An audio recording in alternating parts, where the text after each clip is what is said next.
رسميا المدرب الركراكي سيعود من جديد، لكن السؤال هنا: كيف تمكنت الجامعة المغربية بقيادة فوزي القجع من إثبات براءة المدرب الركراكي؟ بعد نهاية المباراة بين المغرب والكونغو بالتعادل، ذهب الركراكي ليسلم على اللاعب إمبيمبا فرفض. أصر الركراكي على ذلك، فبدأ إمبيمبا بالسب والشتم إلى أن انتهى الأمر بالشجار. بعد نهاية الشجار، استجوبت الصحافة كل من وليد الركراكي وتشونسيل إمبيمبا عن سبب الشجار.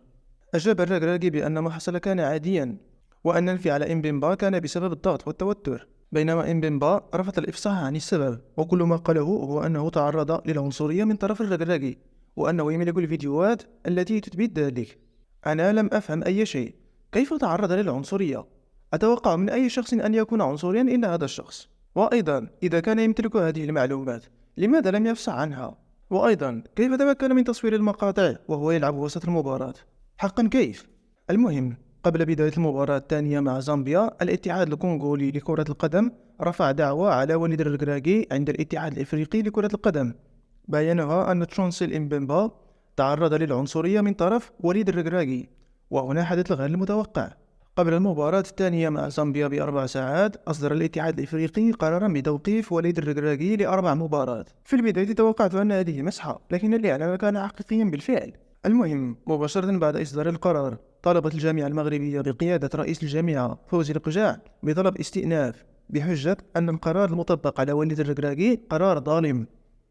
تم رفع الطلب للجنة. الجامعة المغربية أدت بدلائل واضحة تثبت براءة وليد الركراكي. لم يمر يومان حتى أصدر قرار بإلغاء العقوبة ضد وليد الركراكي. تشونسل بيمبا، الله يهديك يا أخي، أنت مسلم صحيح؟ هل عرفت ما فعلته للتو؟ نصف الشعب المغربي غاضب منك، والنصف الآخر غاضب منك أيضا.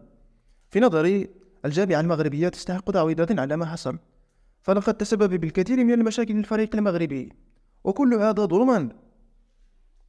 هذه هي نهاية الفيديو. إذا أعجبك الفيديو، لا تنسى الضغط على زر اللايك والاشتراك في القناة إذا كانت هذه أول مرة تتابع فيها محتوانا، ومشاركة الفيديو مع الأصدقاء ليستفيد الجميع.